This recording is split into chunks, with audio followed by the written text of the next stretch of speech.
And welcome in a beautiful sunny South Carolina. That's our car. Here is one of the kohlrabis we harvested today. This one was starting to bloom. Over here on this side, a cabbage and another kohlrabi.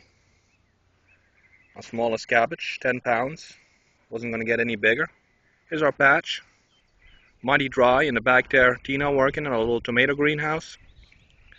Give you a little bit of a tour. Here's our compost pile, or what's left of it.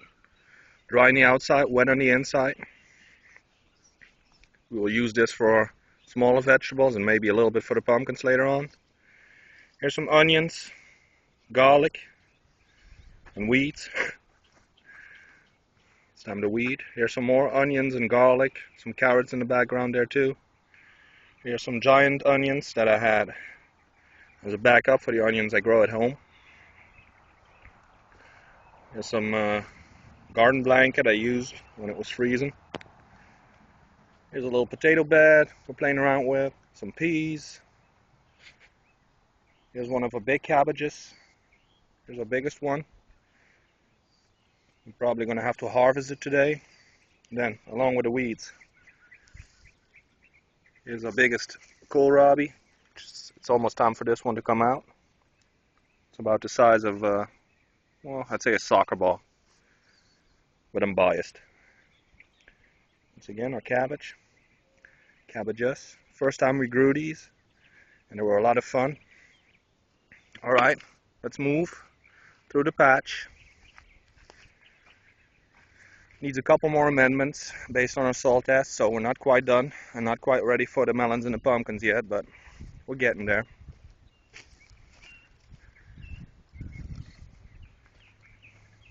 Here's some daffodils. Here's one about ready to bloom, a little project I did with our daughter. Ooh, what was that? A little bit of a mess because we're planting stuff today. And there she is, Miss Tina. Hey, Miss Tina.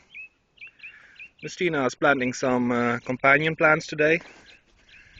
We just put in our tomatoes, and she's planting some daffodils. Hopefully not too close to the tomatoes. Marigolds, my love? Oh, I'm sorry. I was confused by the daffodils we just saw in the patch. We planted marigolds last year too. We didn't see a single cucumber beetle. So we're not sure it was just because of the marigolds, but it didn't hurt, so I'll give it a try again. We always try to get the smelliest ones. They divert the attention from the bugs towards the flowers instead of our vegetables, which is always good. Talking about our vegetables. Here's one of my 340s from last year. Here's one of Tina's, 286. We're only planting our own tomatoes this year. Here's some of the marigolds she already planted. These are nice and fragrant.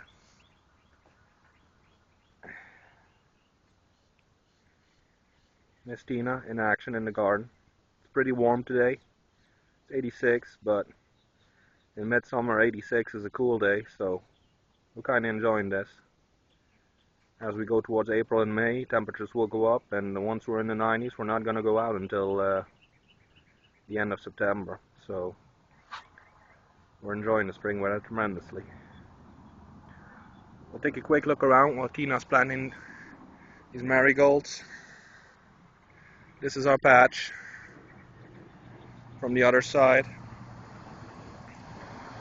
We've grown a couple of really nice fruit in here so far, but hot weather, moisture always seem to stimulate disease, so we're always fighting that.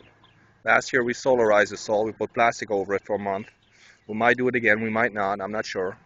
You know, every time the weather gets nice in spring, you feel like it's time to start planting, so it's not any different this year. I'll go up in a tree. Don't know if you guys can see it, but Longarts from last year. We grow everything, everywhere. You'll see how Miss Tina's doing. Miss Tina's doing just fine. We have the little daffodils. Then here we got a bigger variety as the sun comes out. Some of our amendments we use on our tomatoes and on our pumpkins too. Soil test came back pretty nice. There's not a whole lot we need to add. We're almost there. So, and another one is planted. Alright, we're almost there.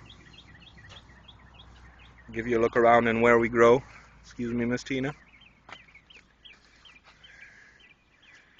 As you can see, where we grow, it's a pine area. Here's our neighbor. Another pine tree.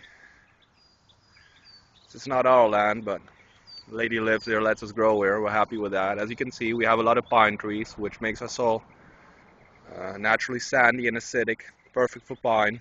Sucks for pumpkins. As you can see, it's a beautiful sunny day, just like we like it.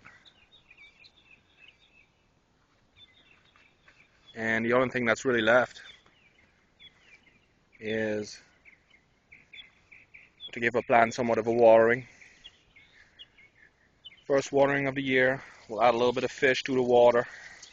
As you can see, Tina's not watering really on our plant because we lay those tomatoes down, so the root ball is not directly under the plant, but slightly to the side of it.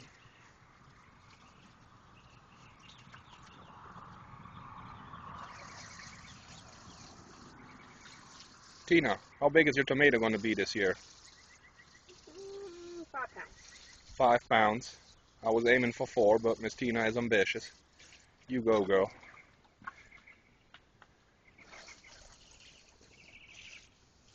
Watering for the tomatoes and little marigolds. Alright.